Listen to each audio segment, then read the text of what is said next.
Big D Entertainment, in association with Dipsy Doodle Productions, presents The Dave Holly Hour. Brought to you by TJS Ceramic Studio, Serendipity Studio Gallery and Gifts, Chasers Food and Spirits, Excel Chiropractic, Quality Nails, Jesse Moffitt Entertainment, and the Sioux Falls Arts Council. The Dave Holly Hour features Sioux Empire arts and entertainment conversations. A true lover of arts, entertainment, good food, and fun times, including an occasional Jack Daniels. Okay, so a few Jack Daniels. Here he is, Dave Holly. Hello, you beautiful people. Thank you so much for listening, whether you stream or download, as it's all good. No, actually, it's all great. Hey, before we talk about who's on today's show, it's time to update you on my vision situation. We're on track for lasering the other eye come February 14th. I'm crossing my fingers. Things are going well. The already lasered eye, it's back to normal as to what it was before the situation took place. And the to-be lasered eye is clearing up slowly but surely.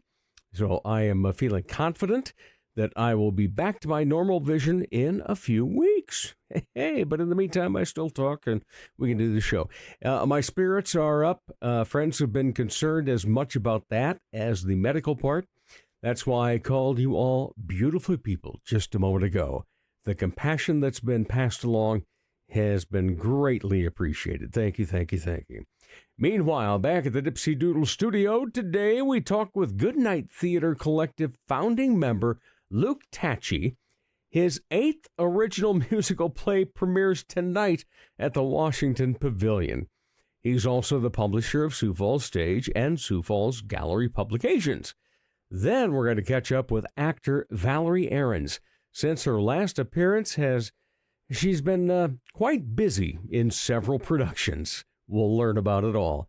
But first, let's pop the cork on this bubbly little show.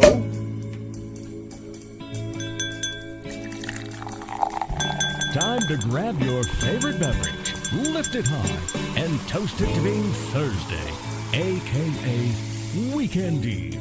Hey, the weekend isn't around the corner, it's here! So long, hump day and your frumpy way. We say hello to Thursdays with opening nights. The weekend is near and we can see the bright lights. Yes, Thursday, you're so hearty, we can't wait for Friday, so a day early, we start the party. Whatever you're drinking it out of might very well be determined by where and when you happen to be listening. My choice, as per usual, Jasper Newton. That's Jack Daniels, Diet Coke with lime. For you, whether you happen to have a cup of coffee, glass of milk, bottle of water, mug of beer, cocktail, glass of wine, flute of champagne, lift it high and toast it to leap year. Yes, welcome to February today. February 1st, I would be remiss if I don't say happy birthday to two beautiful women, my sister Diane Wortman, Mount Juliet, Tennessee, and my stepdaughter Jamie Pearson of Flandreau. Much love to those two wonderful women. Then tomorrow, Groundhog Day. Yeah, I don't care what he sees, his shadow or not. Doesn't matter. This coming Monday, the 5th, then, will be my grandson Jack's golden birthday, as he turns 5 on the 5th. Great little dude. But wait, there's more. To end the year, the Vaughties' first show of the year will be on Thursday, February 29th. That's Leap Day, the extra day of the year, so the Vaughties is going to make it an extra special day. Tickets will go on sale soon. So cheers to Leap Year. Speaking of cheers, which just happens to rhyme with beers, say cheers with a beer or your favorite cocktail at Chasers, West 12th Street and Ellis Road. Make sure you grab some food while you're at it, you know. Those people in the downtown burger battle should be lucky that Chasers is not downtown. There's a few places like that. And then join me on Monday nights for Dave Holly Hour Trivia starting at 7 o'clock out at Chasers.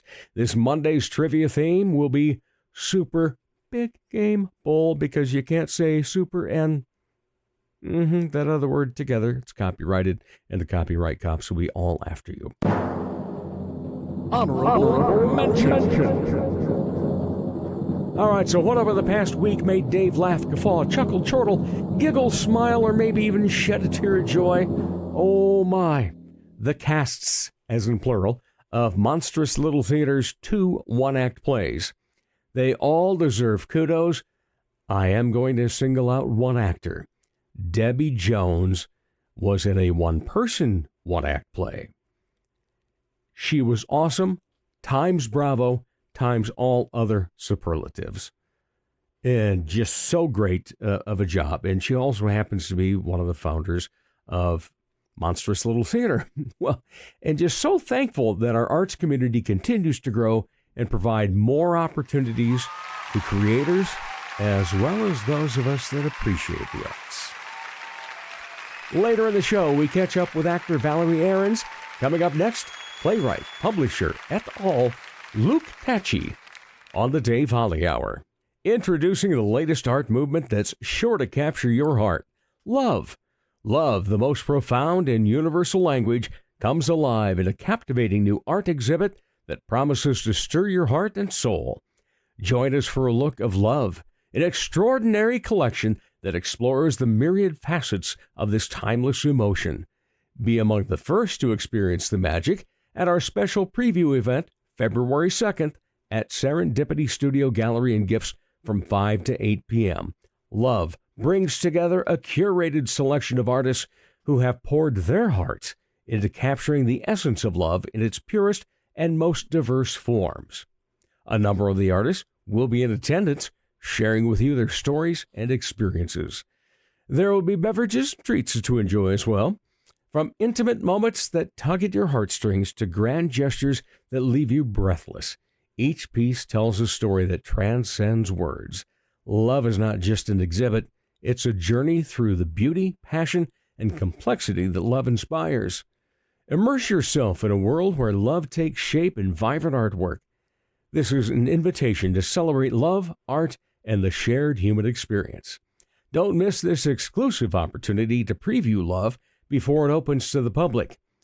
Join us through February to experience the exhibit where the power of love meets the magic of art.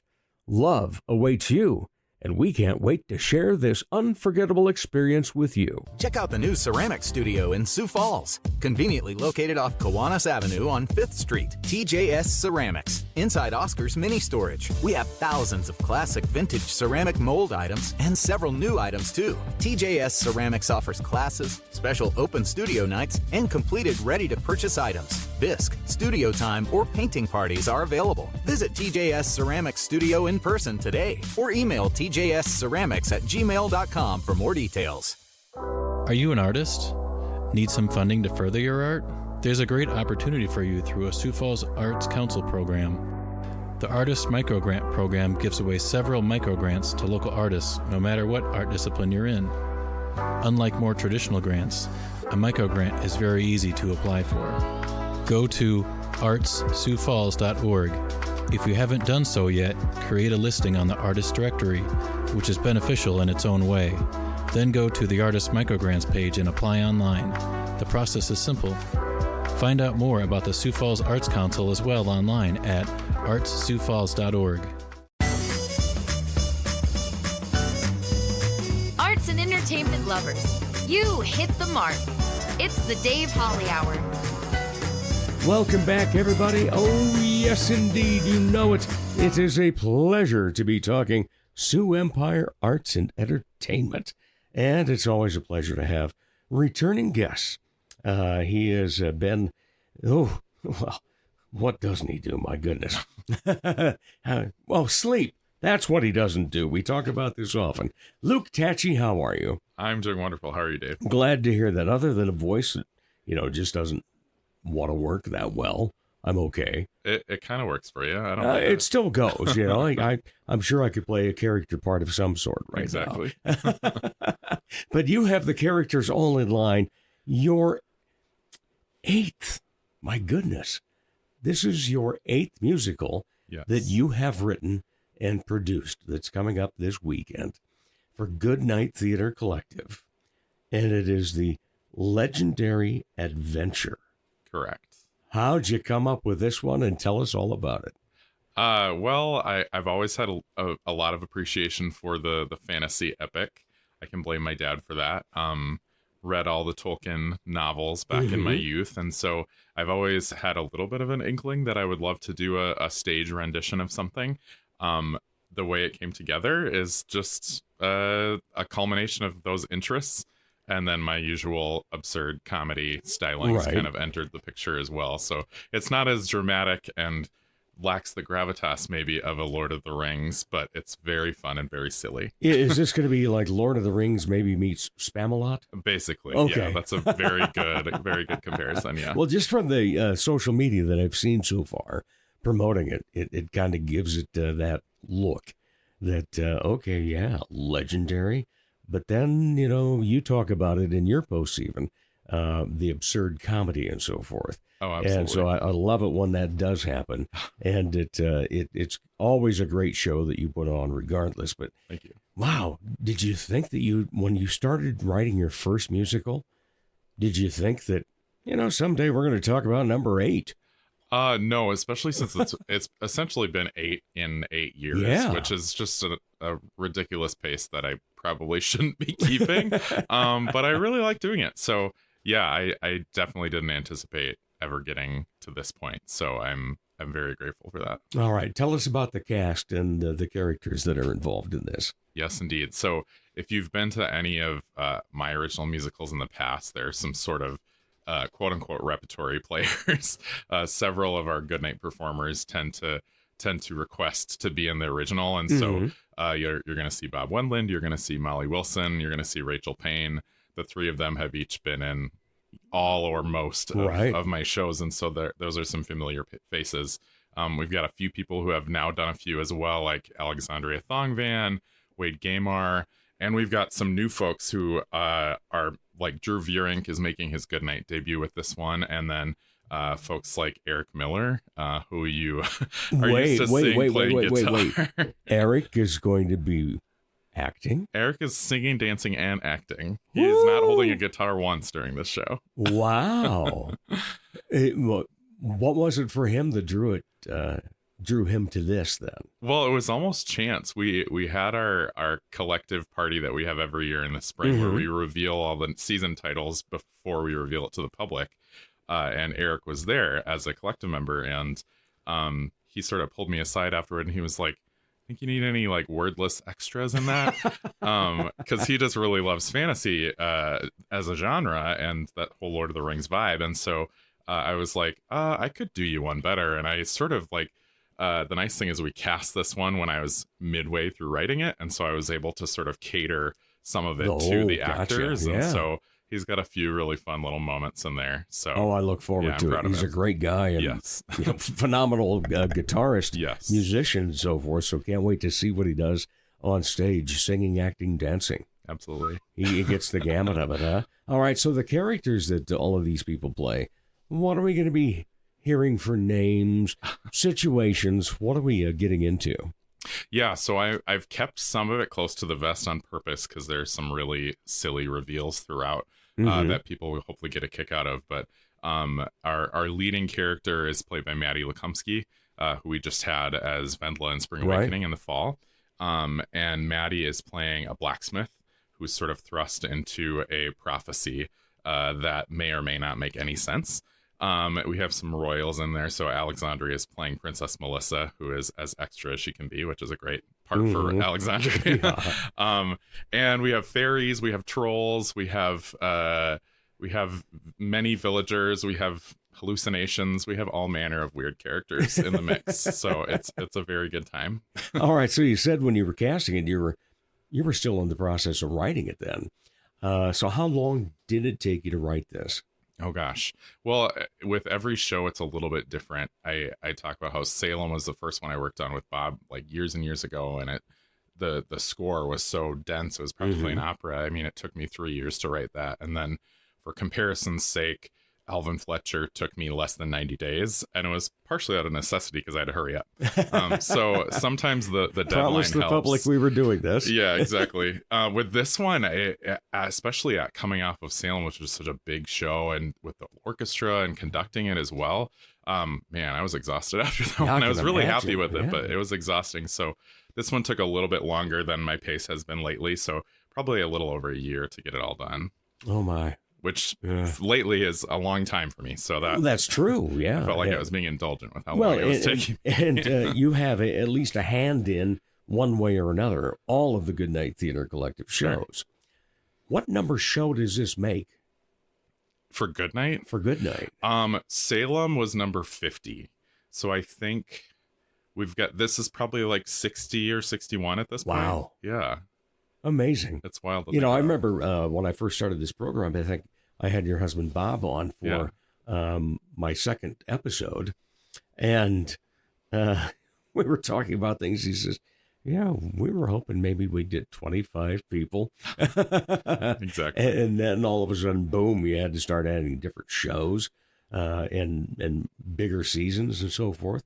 The growth of Goodnight, what do you attribute it to? I think we've just built a really loyal group of folks who really enjoy what we do and kind of make it appointment viewing, like yourself, right? For example, who have just been around since the beginning and have really supported everything we try. And I think we've just built a lot of trust with people where they know they're gonna be entertained, they're gonna get something that's high quality, and I think they like relying on that Goodnight's guaranteed mantra that we have. And I think when we moved over to the pavilion mid-pandemic, it really did kind of open us up for a new audience as well. And so we've been able to expand a bit. And I think dedication to quality, loyal patrons, and then our performers are just the best. So talented, and they love the experience. It truly is like a family. Like all of us have just become such good friends as a result. And it's all sort of because of this weird little theater thing we do. So I think that's the biggest thing. Well, and I love just the fact that in the meantime, there are other little theaters that are popping up too. There are other venues for people to perform at and so forth. And it's just, it's on a roll. And it's so good to see that too. And what do you enjoy most about the theater scene and the arts and entertainment scene right now compared to when you started Goodnight? I like that there's more variety, and I also love that there's been built this really great camaraderie between the companies, and like we find ourselves having dinner with, having meetings with Oliver at TPP, Nancy at Broadcast. I've had lunch with Ryan Howe at Mighty Corson. We obviously are really close with Debbie at Monstrous, and there's just this network of people that really respect each other and now support each other as well. So we share resources, we share talent, but we also show up for each other. And that's been a big thing for us since the beginning, is we don't want to expect anyone to show up for us unless we're willing to show up for them. And so we really make a point of seeing as much as possible too, and getting out to everybody else's productions as well. And volunteering at them too, because I know that Goodnight has spent some time in either the kitchen or being the wait staff at Old Town. Yeah, I've poured some coffee. We try to do that at least once a year, get a group together, because it's just so fun to volunteer at Old Town. So we always enjoy that. And they put on fun shows too. Yes. Boy, I tell you. And see, that's just a credit to the quality of what we have in this area. And, we have a lot of people that go, well, yes, but wouldn't it be nice to be in the Twin Cities or something like that? Why? Take advantage of everything that's going on here for a lot less cost. Yeah. Well, and from a producing standpoint too, it's just so much easier, and there are less barriers to entry to do things here, because it's sort of an unformed landscape. There's not a lot of competitiveness built in that you find in the bigger cities, and so we've really appreciated that we have that wherewithal to be able to build something from scratch and not have a lot of ceilings. Right. And a lot of people think of Goodnight Theater, and they think of Bob being on stage and you being the director or the writer or producer, whatever foot you need to have in the door for it. But it's also great to see you on stage. Oh, Lord. And most recently, I have to comment because I saw you in Miracle on 34th Street, the radio play. I'm so sorry. Why? You were phenomenal. I thought you did an outstanding job. Thank you. And it's one of the very few times that I've heard you sing. Oh, yeah. Yeah. Most people. I don't do much of that. It's like, my God, what can't the man do? Oh, gosh. Yeah, I definitely did that semi against my will, but it was very, I told the actors I was with, I was like, you know what? I take back a lot of what I've ever said to actors as a director, because now being on the other side of it, man, it was a good lesson for me to experience what it's like on the other end and understand both sides. So, and that was directed by Whitney Rapano, wasn't it? Yes, who was just so talented, so smart. Yeah. Great theater professional. She is phenomenal. Yeah, absolutely awesome. What part do you enjoy most? Writing, producing, acting? Definitely not acting. I would like that to be once. I thought that might be a loaded question. Yeah, definitely. I think there's something special about the writing in particular that really kind of I hold near and dear, especially since I'm just very blessed to be able to write and then self-produce with the company, and it's a rare thing, I think, especially in a city of this size, to be able to have that. And I've been able to direct all my own shows too, which has been such a unique, cool thing. And so in one instance, conduct. Well, right, yeah, that was a last minute shift. So now I'm a conductor, I guess, or I pretend to be. So yeah, writing has just been, it's such a good outlet, and I do it for a living during the day too. And so it's nice to be able to do something for myself in the evenings, and to be able to see that vision through all the way to the production as well. I know that I'm very lucky to be able to do that as a playwright. What is your writing style in terms of the process? I mean, do you all of a sudden just get this idea and you've kind of got the idea and you know where it's starting, where it's ending? Or do you have this idea and go, let's see what we can think about and just start jotting some stuff down? It's varied from show to show. I think I've finally kind of perfected my formula, but early on, I felt I was more of a composer than a writer. And so I would always start with the score and start with the songs and write all of them and then go back and write the dialogue. And I think it's because the first show I worked on, or the first two shows I worked on, I did the score and then someone else did the book. And so when I was doing it all myself, starting with daytime, I realized, oh, this doesn't really work very well, and it starts to feel difficult to sort of shoehorn in dialogue after. So now I do an outline, I do character descriptions, I do everything in order of of the show, and it seems to flow better. So this one I definitely and there have been shows too where I feel more attached to the dialogue than the music, and sometimes the music feels like the afterthought, and so I find doing it in order is the healthiest way to get a What's the most good fun flow. part about coming up with a character? I think the nice thing is, because I get to direct and produce my own shows, and knowing the goodnight performers who are likeliest to probably be like raising their hand and say, I want to be in this one. I can sort of envision the person while I'm writing it. And so I call them my muses. I feel like I have some muses in the group. And so it's really nice to be able to have someone in mind and picture them while I'm writing their character, and knowing what their strengths are as a performer and leaning into that is really fun as well. Yeah. And you put together some dandies. And so looking forward to this one. Will this have tracks, or is this going to be a live band? This is tracks. We did a live orchestra with Salem. Right. This one, I would say, if you saw Reality Wives, the style of the music is similar in that it's a variety of genres covered, and that is absolutely, to date, my favorite that you've written. Oh, thank goodness. Every one of them is great, but Reality Wives was top notch. Loved that. So I'm always waiting for the one that's going to top that then. Well, hopefully we'll try. Yeah. So give us times, dates, all the details about this show first before we talk about some other things. Yeah, absolutely. Legendary Adventure is February 1st through the 3rd. 3 evening performances, 1 week only at the Pavilion, and we'll close on Saturday. So all right. And we look forward to that. Okay. So, we first met. I knew you through Goodnight a little bit, but then all of a sudden you decided, you know what? This town needs a little quarterly magazine, a little periodical about the arts and entertainment, and you come up with Sioux Falls Stage. Yes. Then, a few years later, you add to it the gallery. And that's especially when people were all saying, not just myself, but going, when does the man sleep? But it is great to see that you have accomplished so many different things. What are you most surprised at? Good night? Sioux Falls Stage? Gallery? What really makes you go, wow, that was just a whim and it's phenomenal? I feel like with Goodnight, it's been such a joint effort, and I got to watch the beginnings, even if I wasn't as directly involved in the beginning. And so the people that were involved from the start, I'm not shocked that it's been able to sustain and be quality.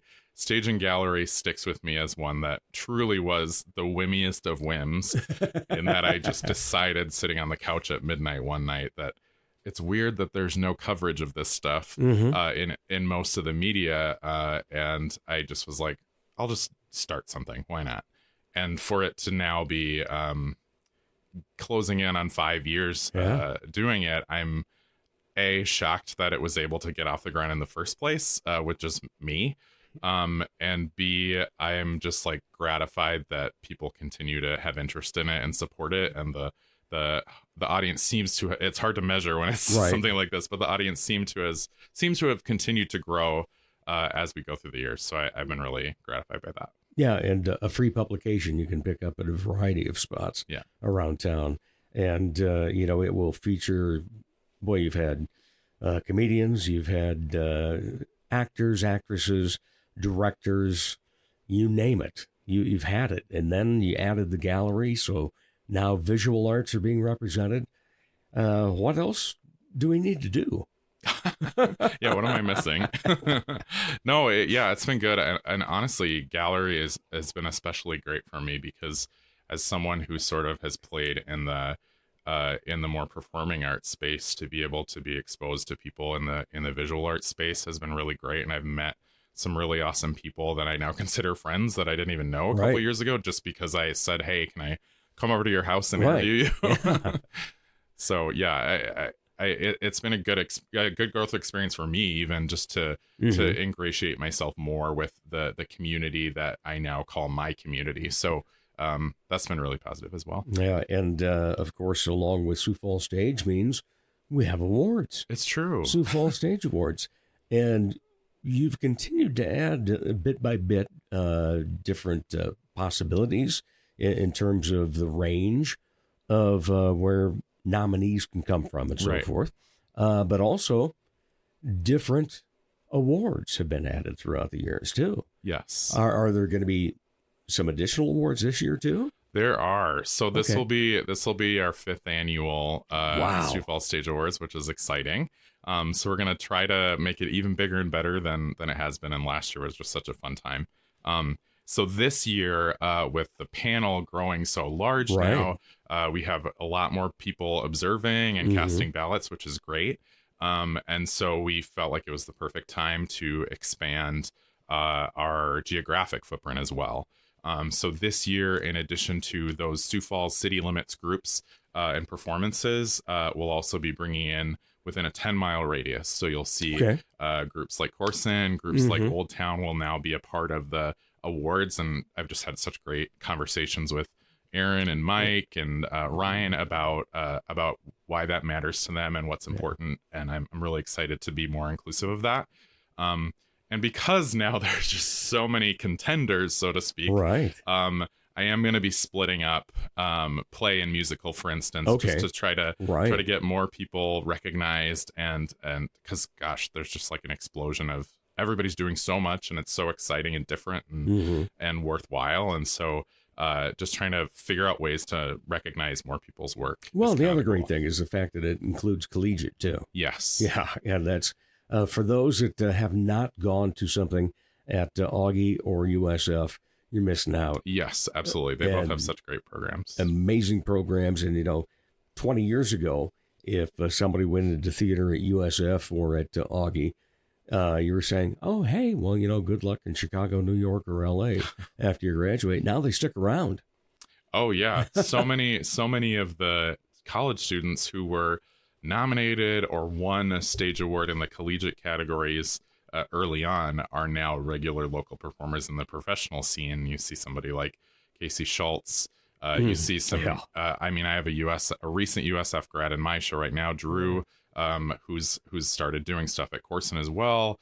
So people stick around, and it's kind of great. I mean, we have Coleman Peterson just directed and was in our cabaret in January. So many recent, which was a riot. Yeah, they really did a nice job.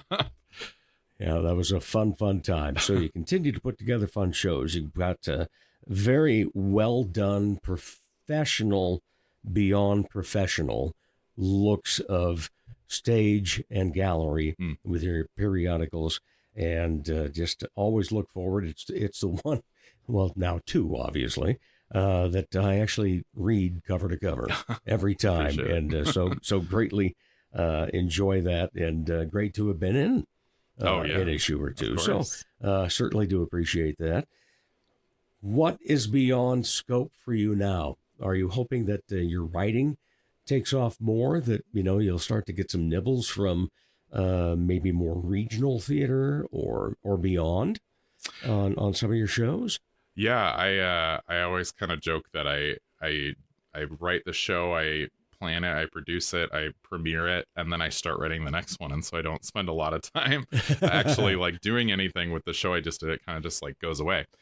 So I'm trying to make more of a concerted effort to, submit to festivals, submit to open calls, and hope that I can get some regional theater somewhere to do something would be really special. And I think it's on the horizon. I think it's going to happen. Yeah. I hope so. What's the best thing that has happened to you by being I'm just going to say in the arts? Because you've got such a resume out there. I think it's probably the community that I'm surrounded by now. That I think I'm naturally a very introverted person, and so sort of forcing myself to put myself out there a bit and being able to interact with so many people, either directing them in shows or, God forbid, acting alongside them like December Nightmare. Or even just collaborating with in some way or admiring from afar. I get to bump into so many people that are just very important to me now, and it's not something I expected to intersect so much. And so I really think that's been the biggest benefit for me, and the thing I'm happiest with is I feel surrounded by people that genuinely care about me as a person and also enjoy collaborating. Okay. So. All right. Typically, there's the two questions that I like to end with, which you have answered several times. And we've got a new year now. And for some reason right now, I happen to be on a kick of, are you a New Year's resolution person or do you set goals? What is it for you, Luke? It's definitely neither. I don't think I've ever set a legitimate New Year's resolution. Sometimes I've been forced to, and I make one up that I have no intention of keeping. Right. And I'm also just not like a big goal person. I'm also like, this will probably cause you a headache, but I don't have a planner and I don't have like a calendar. I just sort of like figure it out. So I'm very organized inside my head and nowhere else. So like goal setting and planning, I have things I want to do, but I don't formalize them, I guess. So then I can't follow up with, well, what's your next project that you're doing? Well, that I do have to plan ahead for. I'm glad I asked it anyway. So I am going to start, I usually start working on the next one as soon as the current one wraps. So my goal in the spring is to start working on a very different type of show for Goodnight's next season. I haven't started, so it's usually dangerous to say much more about it until I start it, in case I'm like, this isn't working. Never mind. But I'm working on something for next season that I'm really excited. That'll take me out of my comfort zone a little bit. Okay. Can we at least say straight play or musical? It's probably going to be a straight play, actually. Okay.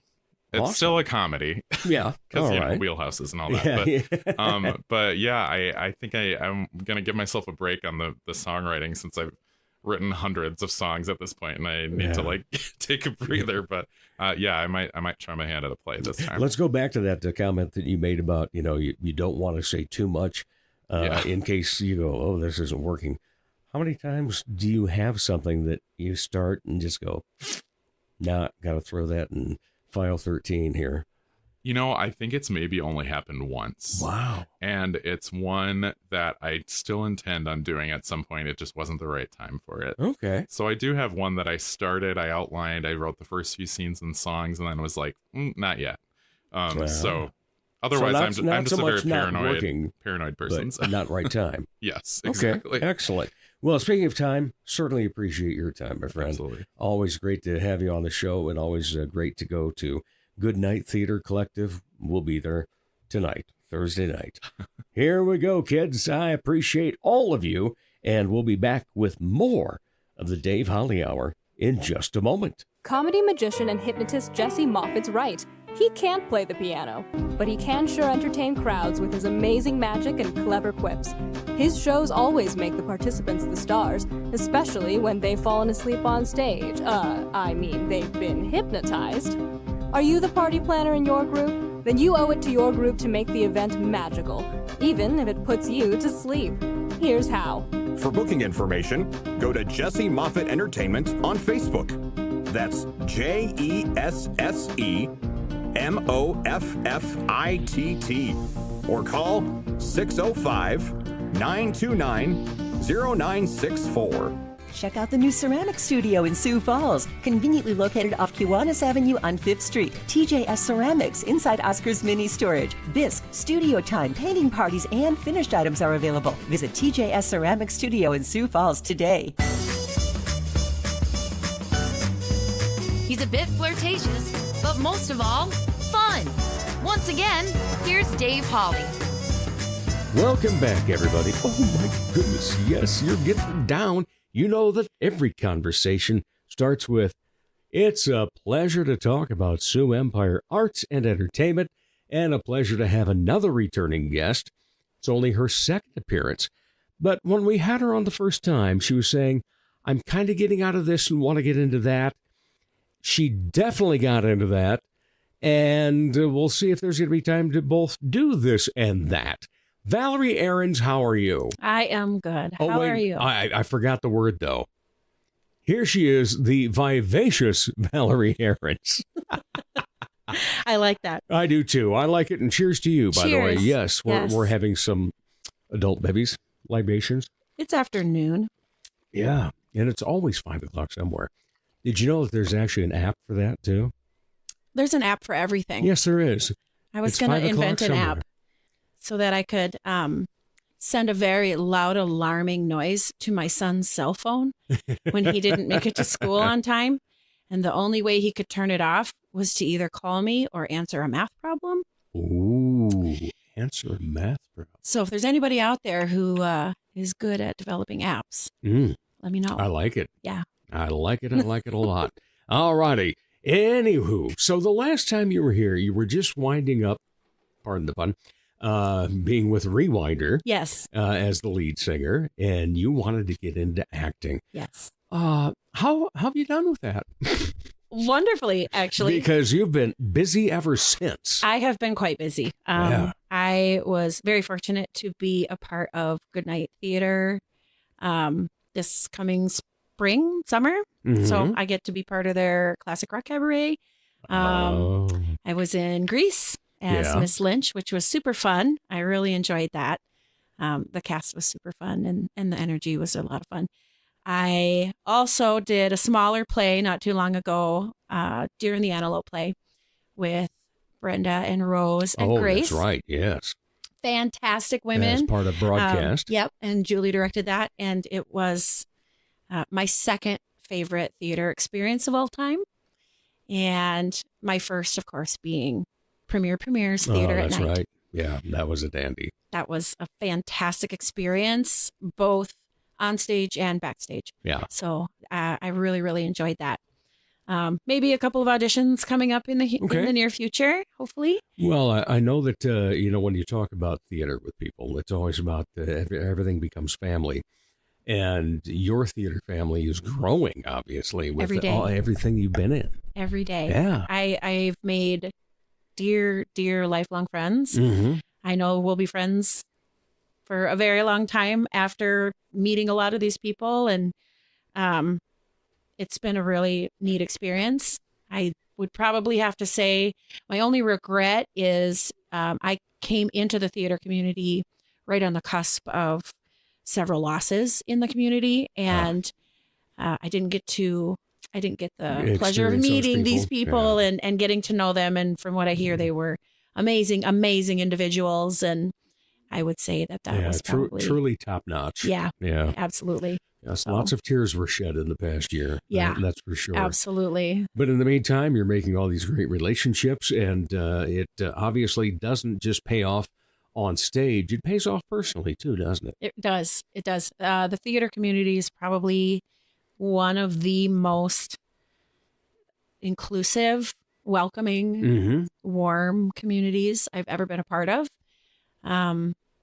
I've had several experiences with communities like that, and theater is definitely, in this area at least, from my experience, it's been incredibly welcoming. Yeah. So, speaking of inclusive, you were in the Rainbow Chorus. Yeah. Yeah. Yeah. It was, I started on the board as secretary, and with kind of, theater and a couple of side gigs I had going on, it was a little too much on my plate. Yeah. But I do enjoy going and watching them perform. It's awesome. Doing a fantastic job. Actually, I met Bo when we were doing theater at night. Premieres, yeah. Yep. And he has always told me I have a open invite at any point I want to come back. So, see, you're to that point. Then you could maybe be one of those special guests. Yeah, maybe. Yeah. I don't know. And special guest Valerie Arens. Not only has she sung the national anthem at the Canaries, she sang it at the Twins last year. That was magnanimous. Let me tell you what. That was quite the experience. That was on a bucket list for a long time. I actually was at rehearsal for Goodnight Theater when my phone reminded me that the audition window was open. And I called up my good buddy Mark, who owns Warehouse Recording Studios. Yeah. And he recorded Mr. an MP3. Dom. Yep. He recorded an MP3 for me and sent it to me. And I didn't even listen to it. I just submitted it.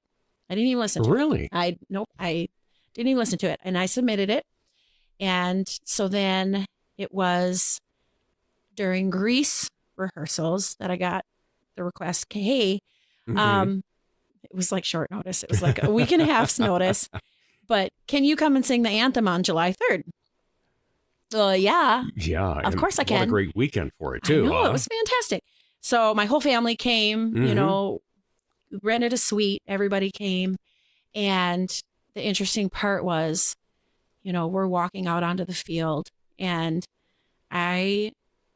the greatness of the field, the size of the field and being outdoors, I was not nervous.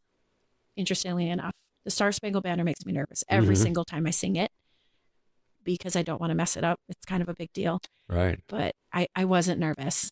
And that's fantastic. I just leapt. I just dove in head first and nailed it. And it was a stellar experience. Yeah. And it was great to watch on online and so forth. A lot of people got video of you doing that and so forth. So it was a pleasure to be able to sit there and go, that's Valerie. It was a lot of fun. It was so fun. Okay, so speaking of the size of the field then, obviously baseball fields relatively are the same size, but not baseball stadiums. Correct. So, when you sing out at the Canaries game, there's a certain way that it sounds in terms of echoes and acoustics and so forth. Yep.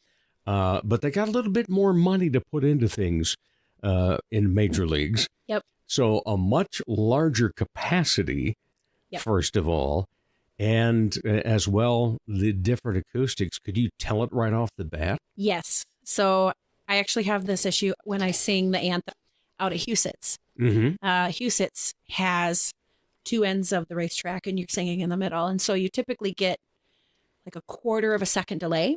Okay. So you're hearing what you just sang a quarter of a second ago. In target field, it's almost a full second. Wow. That the delay of what you just sang is coming back to your ears. Uh-huh. And they gave me like in-ears to use, like a pack, so I could hear just what was coming from the microphone.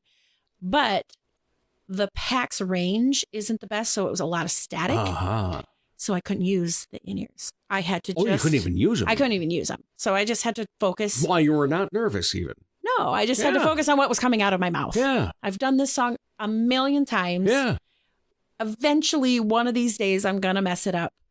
But darn it, it's not going to be this time. So I just really had to focus on what was coming out of my mouth and not what my ears were hearing. And just barrel through. And what was the applause like afterward, and what feeling did you have at that point?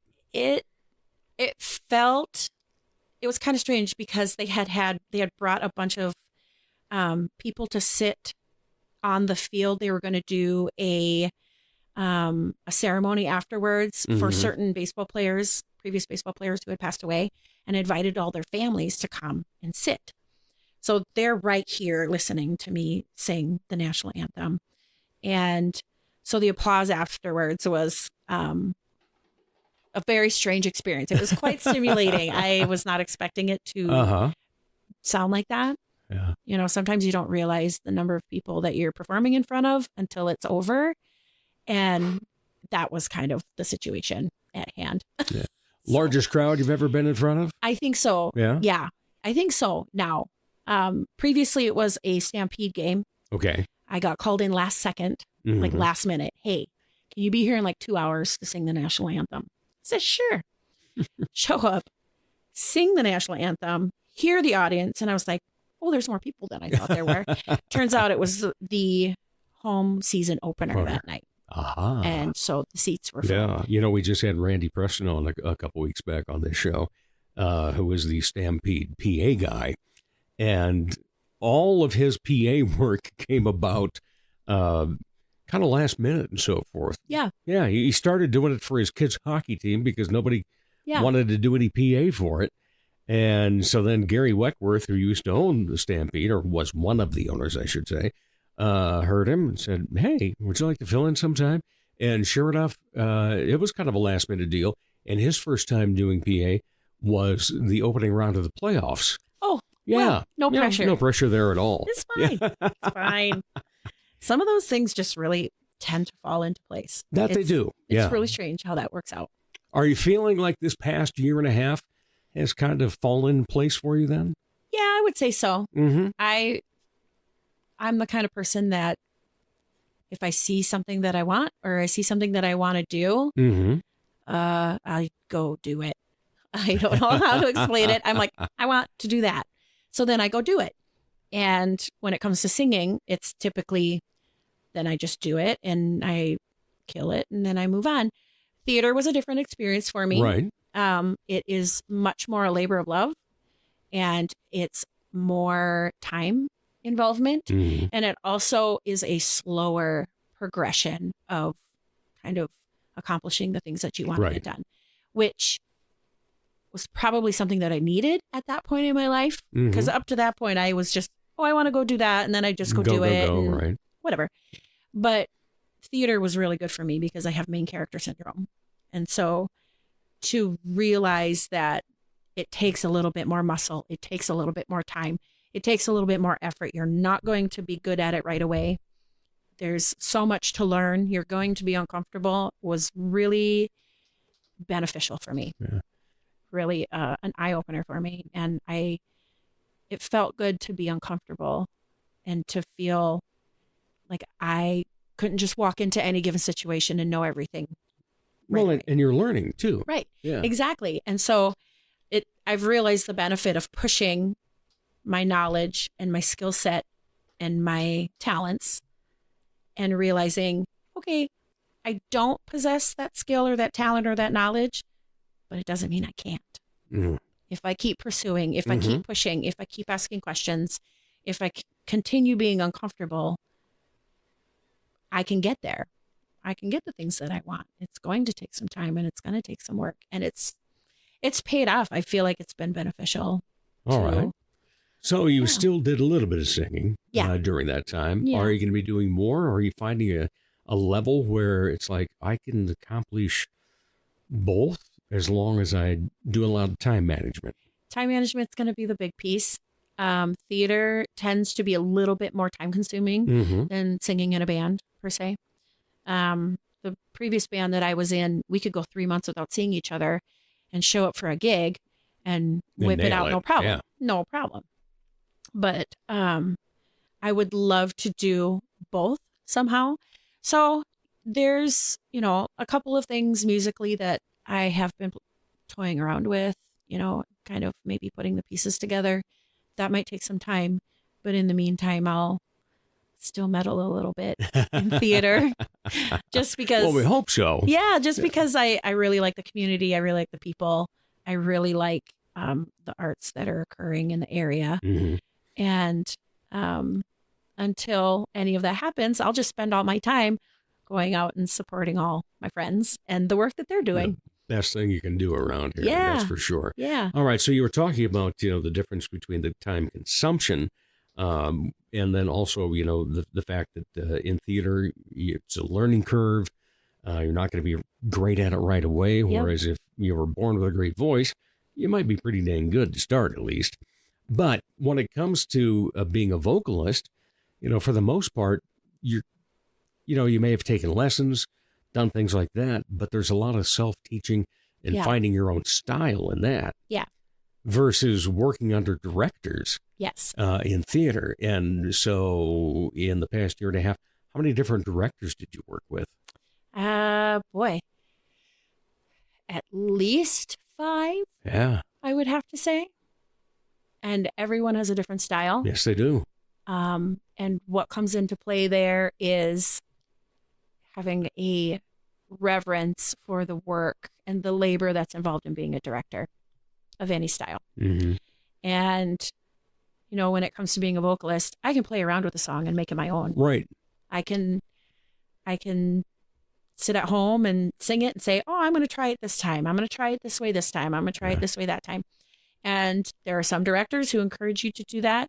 And there are some directors who have a very specific dream in mind, vision in mind. And so there's a certain reverence that you have to hold for your directors. Yeah. Not only that, but also the playwrights. Exactly. It's like, okay, this was somebody's work that they put their heart and soul into. Exactly. And I want to give it justice. Yeah. Right. Yeah. And it's kind of the difference between it's a comparison almost like poetry and journalism. So when it comes to journalism, writing a newspaper article or a magazine article, golly, if there's not all these different types of rules that you have to follow and respect to have a good piece. And when it comes to poetry, you can do whatever the heck you want. Yeah. You can do whatever you want. It doesn't have to rhyme. It can be as long or as short as you want. Any type of language that you want. You can make up your own words for That's right. heck's sake. You can do whatever you want. And so when it comes to being a vocalist, that's kind of the freedom I'm allowed. Yeah. But in theater, you really have to understand some of those unwritten rules sort of thing, kind of the etiquette of theater. Etiquette's a great word I to use for that. Googled theater etiquette because my first play ever was A Christmas Carol. And so most of the people that I worked with had a general understanding of just what you do and what you don't do. What you say and what you don't, once house is open, don't walk across the stage, that type of thing, little things like that. And I actually Googled it because I wanted to be as respectful as possible. Whereas if you're in a cover band that does an AC/DC mashup, 3 shots of Jaeger before you get started is not unheard of. You can do whatever the hell you want. So take your shirt off. Who cares? Whatever. And so there's a huge difference between the two. So you really got to make sure that you are aware of where you're at. So nothing immediately on the horizon in terms of auditions or anything that you're going to be in? Well, I thought about auditioning for title of show. I went to my very first show at Mighty Corson just not too long ago. The Crazy Ladies. Yes. Who live on the corner. And you even kissed Santa Claus. I sure did. Yeah. Golly, he was a good-looking Santa Claus. Guy. Oh, I wonder who that was. But that was my first time being there. And I got to see people I haven't seen in a really long time. Got to see Tyler Johnson. I grew up with him. Tyler F. Johnson. Yeah. Him and I grew up together. We really went to the same school that all our explains lives. a lot now. Yeah. So I got to see him again. It's always good to see his smile. And got to run into some people I hadn't seen in a while. I got to see Rose work her magic. The Energizer Bunny of community theater in these parts. Truly. Wow. She keeps herself busy. Yeah. And she does a great job of it. So, no doubt about that. Yeah. And then, of course, you got to work with her once. Yeah, that was great. And I got to work with Grace. And Grace she is one of those rare gems who has a very natural, raw talent when it comes to theater. And it took me several play practices to kind of realize the talent that I was amongst with these women as we got closer to opening Deer in the Antelope. And so I definitely felt both honored and humbled a little bit at the same time, if that makes sense. It sure does, yeah. How about anything on the horizon in terms of if it comes around, you're going to jump and have to be in it? Particular role, particular play or musical? I would have to say if Chicago came to town. Oh, hello. I might even audition. I wouldn't even care if I was like the one lady who runs across the back of the stage in her underwear, and that was it. I wouldn't even care. I would love to be in Chicago. There are a couple other plays that I thought about, I would love to be a part of, but Chicago's a big one for me. Yeah. Sweeney Todd is a big one for me. It's by far my favorite musical. It's a musical and it's like a gore. It's like a horror movie sort of. And I'm a big Halloween fan. So that would be one that that's right. That's like major holiday at your house, isn't it? Yes. Yeah. Yes. Very much so. Very much so. So those two would probably be the big ones. So do you already have Halloween 2024 picked out in your mind? I'm working on it. Okay. Yeah, I'm working on it. I have a couple of costumes that I'm tossing around and throwing back and forth. So I think this year we'll send out a Halloween letter. You know how boomers send out their Christmas letters, updating everyone on what's going on in their family. I'm going to send out a Halloween letter. Love it. And have each of our what's going on in our lives written out in obituary form. So I think that's what we're going to do. I love it. Yeah. Do you miss being on stage singing so often? Very much. Every day. I love it. Yeah, because I knew that was such a love, and then you decided, I'm going to put that on the back burner and go over here to theater, and you do that so well. And, of course, you've had the pleasure of being in musicals. Yeah. So you get to use the two talents together. Yeah. But I've always been like, I see that Val might be singing with somebody on this weekend or something. And yeah, well, I was going to fill in with Sushi Roll next month. It looks like they did find a singer, I believe, for their band. So, I might go up and sing a song or two with them or whatever. But, a lot of my friends are in cover bands, so I go and see them. They invite me up for a song, and that's great. But it doesn't quite scratch the itch. So, I might have to keep my eyes and ears open for opportunities that come down the road. All right. Any fantastic dream out there? Fantastic dream. Valerie Arens, with her talent, wants to be what? What's the top-notch level on that? That's a really hard question. I get one in per interview, and this one's almost over. Well, my dream job has nothing to do with performing. International food critic. You get to eat all the food and travel the world, and somebody pays you for your opinion. Yeah. Dream job. Thank you. But no, I would say maybe to start my own band and widen my circle a little bit. Do we have a name for this band thought up? No, the name always comes last. Really? Yeah. Okay. Yep. Because I hear stupid phrases and go, God, that'd be a great name for a band or an album. I know. We were going to have an all-girl band and call it Taco Sauce and all dress up in mild, medium, and hot T-shirts. But oh, goodness. we thought that was a little too obvious. So I don't know. Oh, fun. It'll come to fruition right as I'm Right. about to fall asleep one night. Like it'll come to me. Yeah, you got to write it down then, don't you? So, or at least, put it in the notes in your phone. Well, I've always said, and we call it going on vacation. My grandma's 88. And so we always, instead of saying, when you die, we always say, when you go on vacation, and we point to the sky. And I told her, I said, when my kids are grown and you go on vacation, and I point to the sky, I said, I'm moving to New Orleans and I'm going to join a band and sing in the French Quarter on Friday and Saturday nights with a band down there. Too bad that I'm considerably older than you, because by that time, then I'm sitting there thinking, yeah, I'd go down to see it. Well, you can come down for a vacation. Yeah. In a wheelchair. I did get to sing with a band when I was in New Orleans, and that was... Oh, wow. That was fantastic. Yeah. Well, I had a great 2023.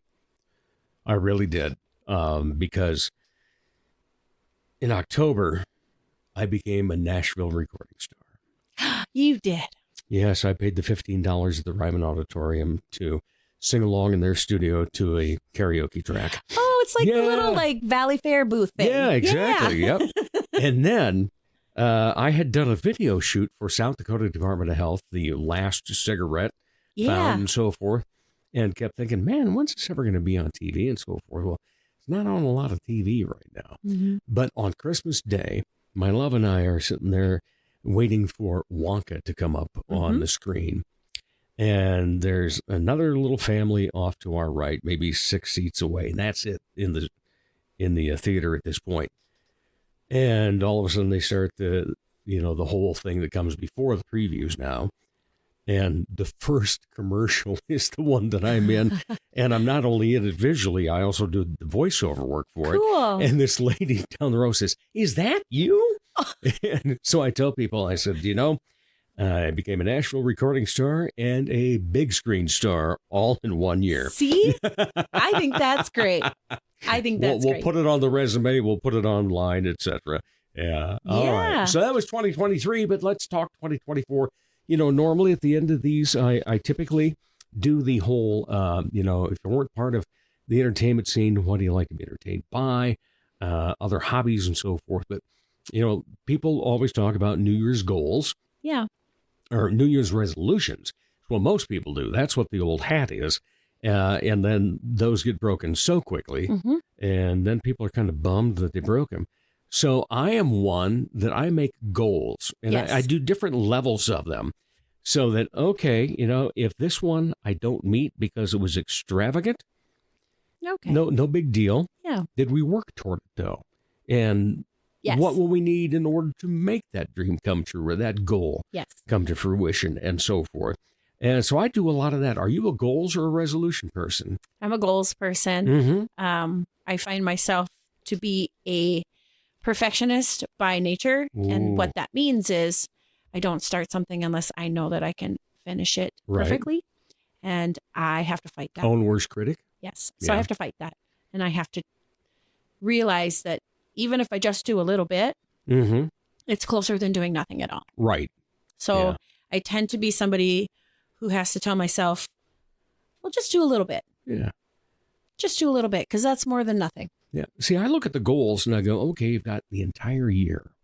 And then at the end of the year, you can reassess.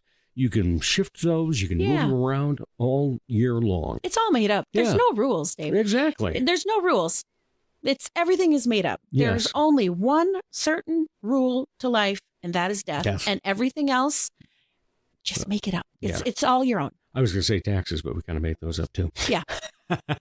Even money and numbers and languages and colors and whatever. So any particular goal this year then that stands out for you? To write. Ooh, I like it. It's been many, many, many years since I have had the bravery to write. So that is my goal, is to write. I am terrified of writing songs, and I need to face that fear. And you do that a lot, don't you? What? You're a fear facer. Yes. I'm one of those people who you tell me, only 10% of people have successfully done this, right? Oh, okay. Watch me. Let's go. Hold my beer. Let's go. Yeah. Yep. All right. So, right. I will be writing. Fantastic. I look forward to seeing what you write. And in the meantime, thanks for spending time. Thanks for having me. Always appreciate it. And cheers to you, my dear. Cheers. All right. And we'll be back to wrap up the Dave Holly Hour in just a moment. Ladies, when it's time to give your nails some love, get that extra special treatment from Quality Nails on South Minnesota Avenue in Sioux Falls. Manicures and pedicures that look great and make you feel fantastic. Zaya and Tony provide professional care for your hands and feet, whether you just want the basics or an extra special look with added flair. Oh, and guys, it's okay to treat yourself too. Quality Nails. Call for an appointment. 605-334-1463. Dr. Perry Langston and Dr. Corey Tooney know excellence is in you. That's why they provide you with excellent care at XO Chiropractic, improving your overall health in spirit, body, mind, and will. Get results the natural way. Arrange a consultation. 605-332-9235 or xochiros.com. Excellent care for excellent people. XO Chiropractic, located at 4309 South Racket Drive in Sioux Falls. People ask him where he got his top shelf voice. Dime store? Bargain. Once again, here's Dave Holly. Thanks again to my great guests, Luke Tatge and Valerie Arens. As always, the biggest thank you goes to each of you that listen, download, share, and follow. Hey, if you haven't so far, follow us on Facebook and on Instagram. Besides information about the show, you'll find out when Dave Holly Hour Trivia is going on at Chasers. For all 215 episodes, go online at davehollyhour.com. By the way, use that search function on our website to look up when your favorite artists have been on before and listen to any of those previous episodes. As the Sioux Falls Arts Council says, together we art. As Arts South Dakota says, home is where the art is. As I say, put some art in your heart. Remember, I'm Dave Holly, and for me, every day is a holiday. The Dave Holly Hour has been brought to you by TJS Ceramic Studio, Serendipity Studio Gallery and Gifts, Chasers Food and Spirits, XL Chiropractic, Quality Nails, Jesse Moffitt Entertainment, and the Sioux Falls Arts Council. If you would like to contribute to the continued success of this podcast, simply buy Dave a cup of coffee. Go to davehollyhour.com and click on the coffee cup icon. Don't forget to stay up to date on the show by following on Instagram and Facebook. The Dave Holly Hour is produced in the Dipsy Doodle Studios by Big D Entertainment. Thanks for listening.